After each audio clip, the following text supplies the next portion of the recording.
Epidural morphine sulfate can be called astromorph, inframorph, duramorph. Those are just separating the different kinds there are. So morphine opioid agonist. A morphine opioid agonist is the same as all morphine. The actual solution is morphine sulfate. And if you want to say that there's an epidural route, there's an intrathecal route. So what's the difference? The epidural route is just outside of the sac area and it's going to diffuse that solution. Your intrathecal route is going to actually inject into that sac and be in that neuroaxial area. Okay, but the difference is that intrathecal is a set amount of times, like 30 minutes, 60 minutes, the dosage, so there's a limit to it. While the epidural route is very good for labor and delivery, is even better than the intrathecal route because it actually is continuous for like 24 hours. All right, so it's a management of pain without attendant loss of motor function or sensory sympathetic function. As Yvette was telling us, you know, does your feet, like, can you move them? But then she gets up and she thought she could walk, but she really could not walk because it was like weak. All right, so it's not. So what is not for use in continuous microinfusion devices? Duramorph. It's very important to know that Duramorph D is not for use in continuous microinfusion devices. Inframorph is the only one that can be used for continuous microinfusion devices. All right.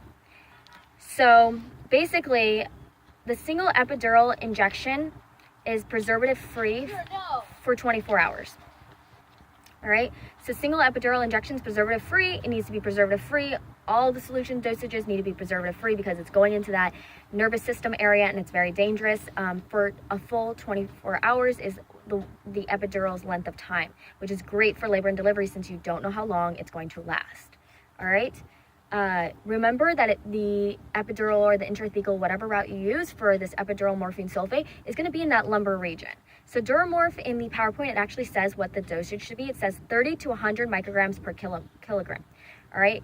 But the optimal range is 2.5 to 3.75 milligrams. So remember again, 30 to 100 micrograms per kilogram is Duramorph, and the optimal range is 2.5 to 3.75 milligrams.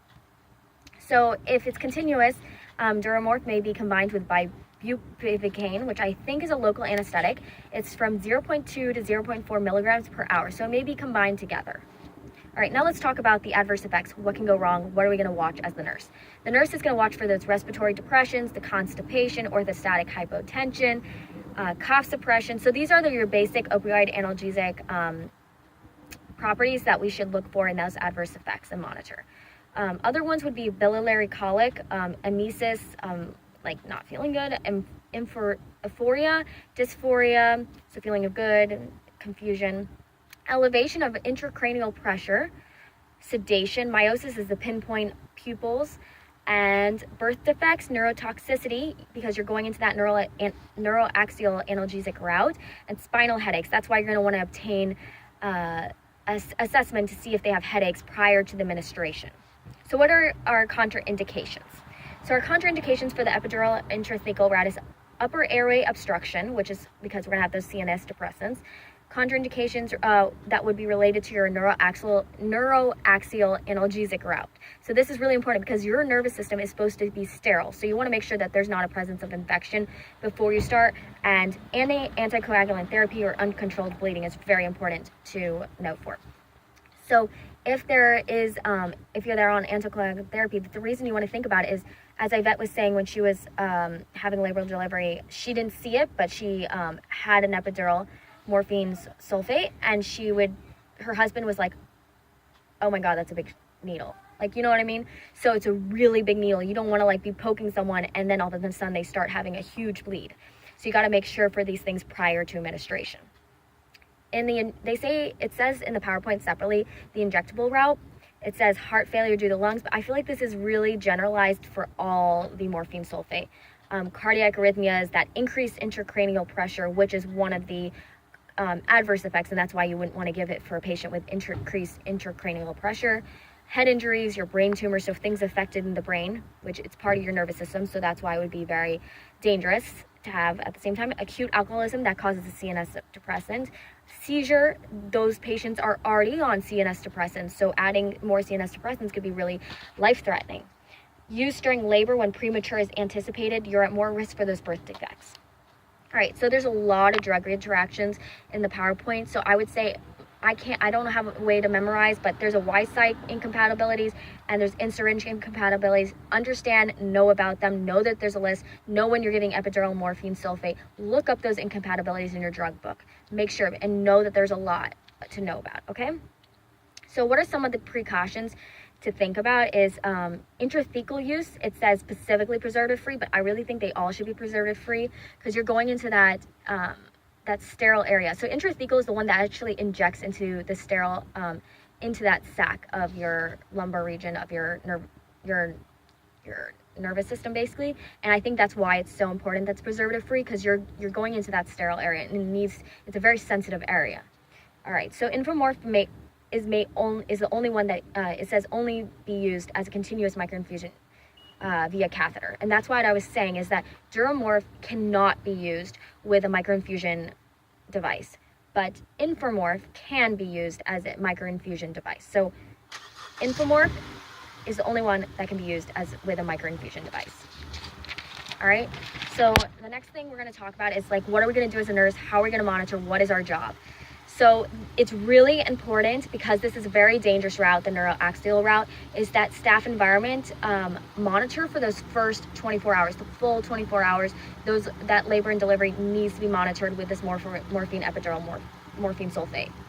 Have those naloxone injection and resuscitative equipment by the bedside, because you may need it immediately if they start having respiratory depression or any of the side effects that occur or contraindications, or something goes wrong. You want to have that naloxone and that resuscitative equipment by the bedside. Make it readily available. Infomorph and Duramorph, just be aware that it's like they are contained in sealed ampules, and if there is by the nurse an accidental dermal exposure, make sure you remove the contaminated item of whatever it is, your shirt, your gloves, whatever it is.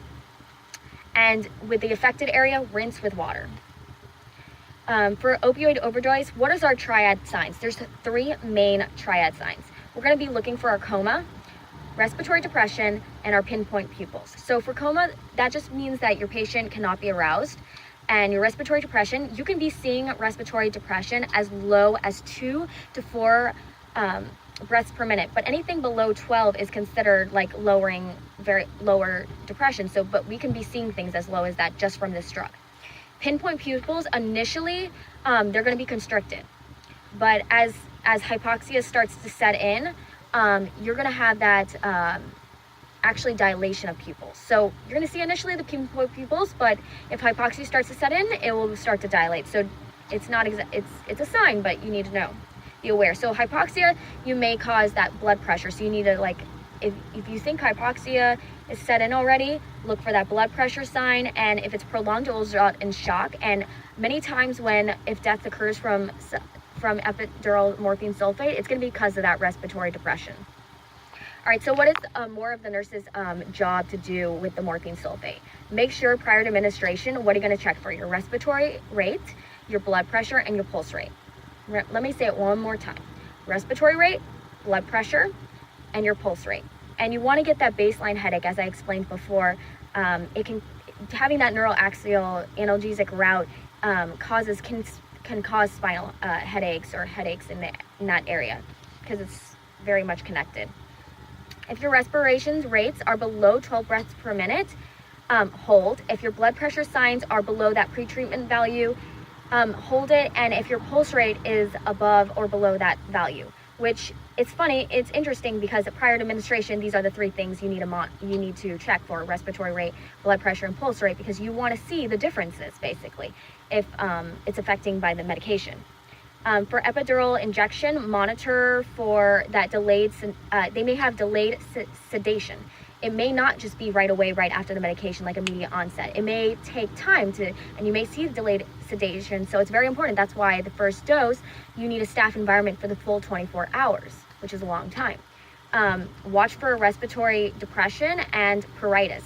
So we know always watch for respiratory depression, but pruritus is also very common because if you think about it, a lot of patients I've experienced within the hospital in the clinical setting was they were allergic to morphine sulfate, and they may need alternatives for that to manage the pain during pregnancy.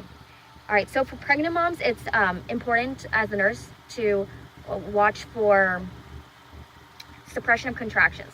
This medication does suppress contractions, so if they need help with contractions, they may need to be taking other things. Like, you think of your oxytocin when you think of helping augment those contractions, but it's kind of dangerous at the same time. And the respiratory rate, the neonate may experience respiratory depression. So if the mother is not opioid analgesic, not an opioid addict, you can give that neonate naloxone. So that's why it's also really important to keep naloxone at the bedside readily available, because the baby may experience respiratory depression because the mother had that opioid therapy. So what is other jobs for the nurse is they have to assess pain periodically, and vital signs, mental status, your signs and symptoms of hypogonadism and hypoadrenalism, just like your fentanyl. Hypogonadism, just, think of like lethargic, like I'm so tired, you know what I mean? All right, so monitor respiratory rate. As we say, I said this over and over again because it's really that important. And CNS periodically. You gotta always implement those safety measures, because like, for instance, Yvette thinks after labor and delivery, she thought, oh, I can walk, I'm fine, and then she's like, no, I can't, you know what I mean? So this happens to your patients. They think they can walk, they think that because they can move their toes, but really they're weak. All right, so the head of the bed. So Yvette was telling us when she had labor and delivery, she actually had to go in fetal position like this. They put it in the lumbar region, and it was a huge needle. So she said that the head of the bed had to be elevated, and then she was just pushed back, and she had labor. But basically, head of bed has to be elevated, and helps with labor and delivery. All right, and also breathing. Perform frequent neurologic assessments. That's really important because it's in going through that neuroaxial analgesic area. Assess for if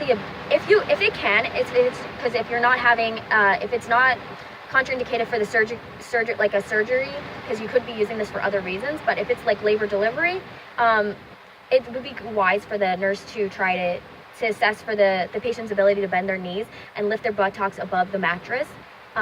Yvette said she did not experience this, but this is probably something the nurses do if it's not prohibited. So it's not like something they do all the time, but you want to just see, like, hey, move your toes and see if you can move them, just to see if they have motor function. And teach the patient to promptly, like, report numbness outside the surgical site, or all these things. If they have like tingling, just teach the patient to report that to the nurse and feel comfortable to report anything that they feel like is not normal. And also make sure, as the nurse, do not delegate any assessments. Assessment of your neurological assessments, don't delegate it. It is the nurse's job.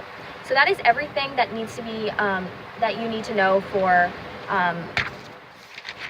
your epidural morphine sulfate, which, and the main thing that is like popping in my head is, like, just don't forget it. Duramorph is not for use in the continuous microinfusion devices, but Infomorph is the only one that can be used in the microinfusion devices. All right, so that's everything for epidural morphine sulfate.